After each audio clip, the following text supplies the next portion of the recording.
Not all African liberators fought colonialism with guns and revolution. Some chose a different path, bending the system from within until it finally broke. Félix Houphouët-Boigny was one of those architects of change. Born in 1905 in what is now Côte d'Ivoire, Houphouët-Boigny started his career as a medical doctor, but he quickly understood that a doctor's tools couldn't cure a political disease. The colonial system was a sickness built on inequality, forced labor, and the exploitation of his people. So he decided to fight it, not from the outside, but by infiltrating the very heart of the machine. By the 1940s, Houphouët-Boigny had entered French politics, a remarkable feat for an African at the time. He became one of the first Africans elected to the French National Assembly in Paris. From this powerful position, he relentlessly pushed for African rights. His greatest victory came in 1946 when he successfully sponsored a law to abolish forced labor across all French colonies. This single act of legislation immediately transformed the lives of millions of Africans, freeing them from a brutal form of modern slavery.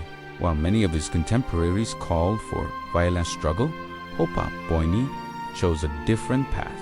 He was a pragmatist who believed independence should be achieved through negotiation, stability, and careful economic planning. He feared that freedom without a solid foundation would simply lead to chaos and collapse. His strategy was to build a house before the storm hit. In 1960, his vision came to fruition. Côte d'Ivoire gained its independence peacefully, and Félix Houphouët-Boigny became its first president. What happened next is often called the Ivorian Miracle. While many newly independent African nations were struggling with instability and poverty, Côte d'Ivoire experienced incredible economic growth.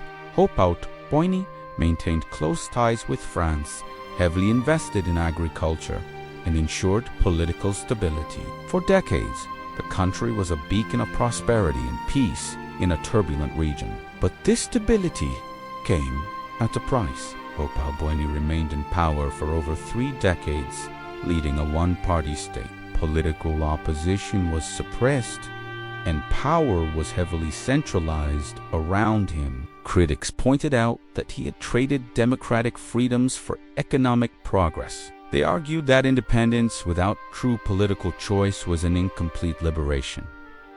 Was he a benevolent leader or a clever autocrat? The debate continues to this day.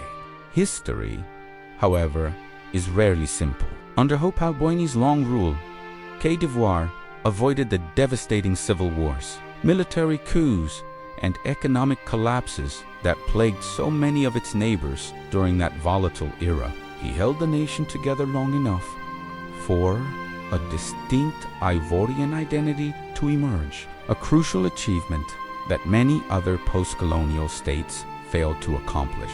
His legacy forces us to ask a difficult question. In the fragile early years of a new nation, is stability more important than absolute freedom? Houphouët-Boigny never promised a perfect utopia. He promised a nation that would survive, and in the context of post-colonial Africa, where survival itself was a monumental challenge, perhaps that was its own form of victory.